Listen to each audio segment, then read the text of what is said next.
The 48th session of the UNESCO World Heritage Committee officially began in Busan on Sunday. Now today, we'll take a closer look at the shared values and cultural significance behind Korea's World Heritage sites, from Seokguram Grotto to the royal tombs of the Joseon Dynasty.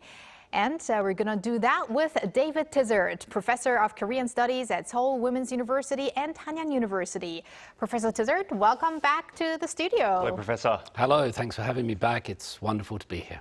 We're delighted to have you here. And Professor Tizzard, let's talk about the UNESCO World Heritage Committee, which kicked off in Busan. And naturally, there's growing interest in Korea's own World Heritage sites. But how much do you think actually are international people familiar with those heritage sites? How much are they familiar with the heritage sites is a difficult question, because it's not only international people but also Korean people who over the last few decades have been rediscovering their own heritage. Now, just before we started, you guys were talking about Psy's Gangnam Style passing 6 billion views on YouTube, becoming the first one to do that. I think that's something very important to recognize, because UNESCO has come here for the first time, haven't they? We now have 17, I think, Korean UNESCO heritages that have been labeled. This is wonderful for the country, because you go back a few decades, and if you said Korea to people, they might immediately think of North Korea. That was the word that was synonymous with it. And if you thought of K, you thought of kangaroos and koalas. Now, in 2026, if you say Korea, you think of the things that are associated with South Korea. And whether that's K-pop, whether that's beauty, mountains, temples, whatever it might be, that's really good for this nation and the people here. And also the letter K, just the letter K, it comes to this nation. So putting it in that perspective, the fact that UNESCO is here, the fact that people are talking about remembering Korean heritage in this way, I think it's really important, and it's very moving, I think, that Korea is going through this process now.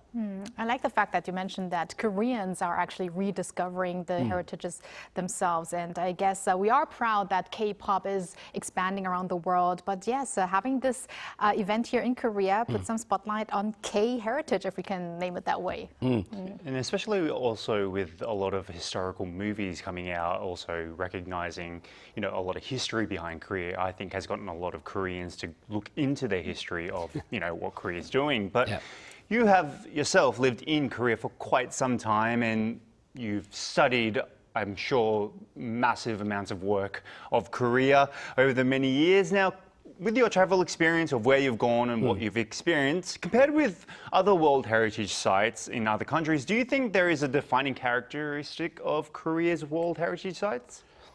That's a very difficult thing, because UNESCO wants all of its heritage sites to be universal. So the idea is that anybody, whether they're from Argentina or Afghanistan or Armenia, they can go there and immediately understand, that's what that is. That's what this is. So there is a universal nature, but for me personally, having been here for 21 years, when I first started visiting the temples and places like this, and sometimes they're a journey because they're located out in the mountains. You have to get there. And when you finally get there, first for me, I was like, okay, so this is it. This is the thing that we traveled all this way for, because I was coming from Western Europe. I was coming through these grand palaces and museums that would rise up into the heavens, where they were a monument to sort of a Western monotheistic Christian God. And then I came here where the foundations and the values are all completely different, influenced by Buddhism and Confucianism, Taoism and shamanism.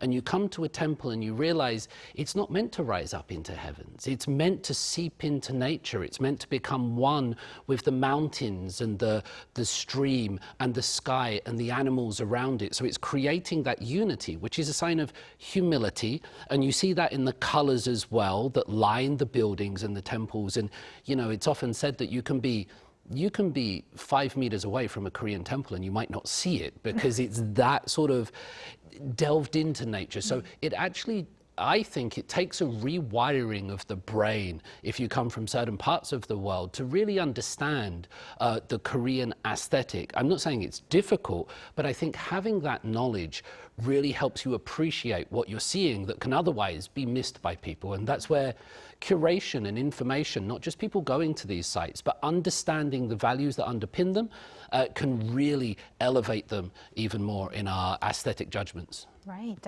That's very interesting and something that we should know before we, maybe also introduce Korea's World Heritages to foreigners.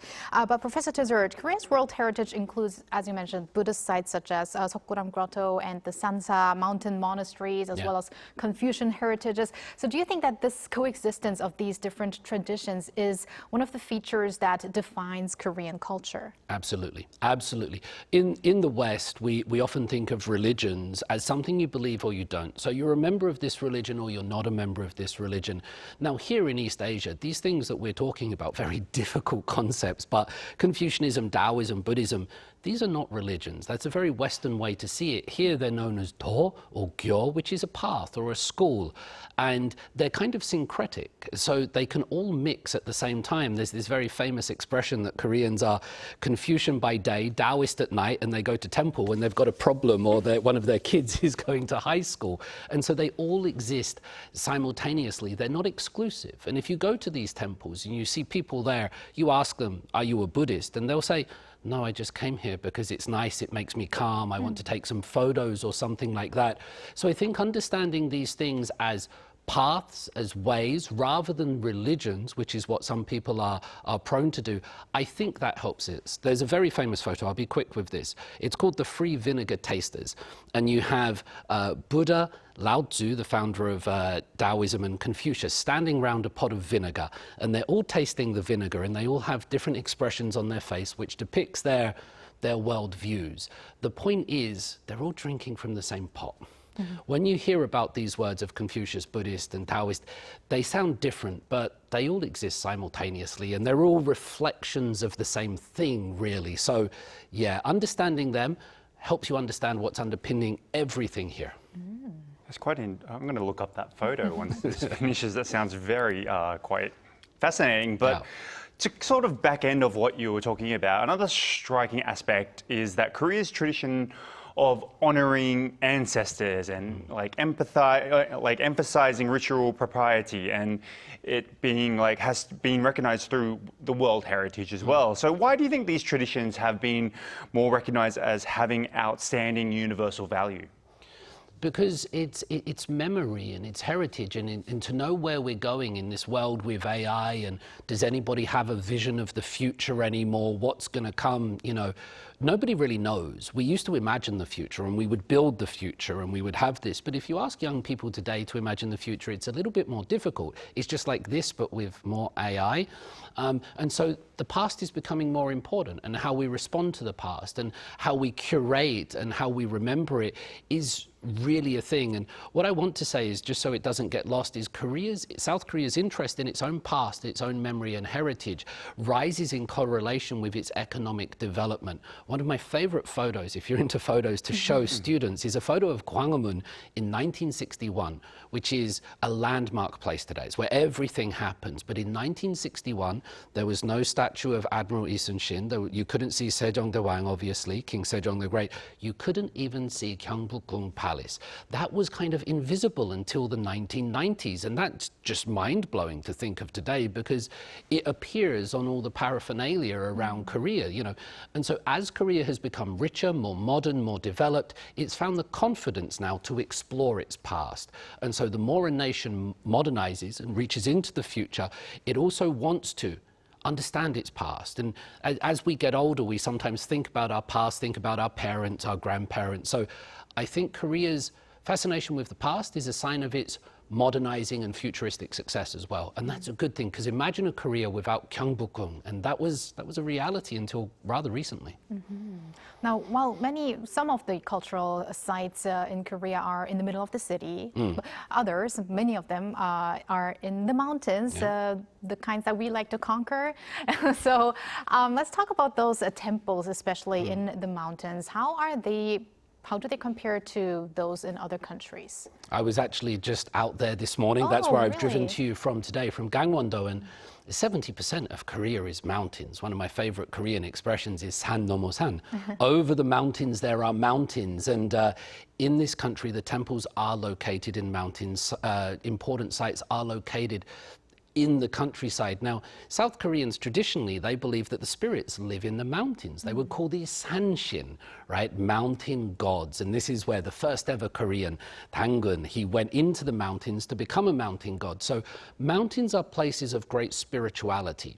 In other traditions or cultures, we might go into churches or cathedrals, into mosques or synagogues. But here in Korea, the mountains were a place of great spirituality, and they would be associated with fertility rites. You know, people would go up to mountains and ask for help making sons or daughters, or all of these kind of things. So placing temples and sites of importance around mountains points to just the spiritual place that mountains serve in traditional Korean life. So yeah, for anybody coming to Korea, whenever you get the chance, go out into the mountains, because the weirdest thing for me is you can't photograph them well, or at least I can't, because I find them so breathtaking, and I look at them and I get out my phone to take a photo and I look at the photo, I was like, no, that's not it. And that's the best thing about them. They're indescribable through photos normally. Right, I really have to relate with you on that experience. Well, let's continue with this sort of documentation of Korea's history and the World Heritage as well, because Korea is also home to a number of documented heritage items recognized internationally. As you said, like Gyeongbokgung is basically the face in some ways for many tourists. How do you think Korea's long tradition of valuing records and documentations continue to, shape the new Korean society? It's fascinating that we have the past. I mean, we can make friends with people that lived 500 years ago. Just yesterday, my friend Kang Min-soo, who's a professor of history, he shared a story online of Joseon literature that was written about feminists at that time. And it's amazing that we have these records, that we have these books, we have these artifacts that we can find and delve into them. That's really good. I have to say something about UNESCO here, because UNESCO is a global international body, and while they are now designating things as heritage sites, that means they can't be changed. That means if anybody wants to develop things in the area, you're beholden not to national politics or the needs and requirements of the people that live in those areas. However, you're beholden to people that live in offices, bureaucracies many miles away. And Liverpool was actually taken off the UNESCO heritage sites in a few years ago, maybe 2021, because they wanted to redevelop the waterfront. And it was a UNESCO site. They said no. Liverpool did it anyway, and it was removed. So there is this idea of records and who gets to write the records and who qualifies these things. And UNESCO has sort of taken that power, and it would be nice for Korea to sometimes think, we don't need a UNESCO designation to say this is important, because it's important to us, and we should maintain the narrative and control over what we deem important, rather than always an international body.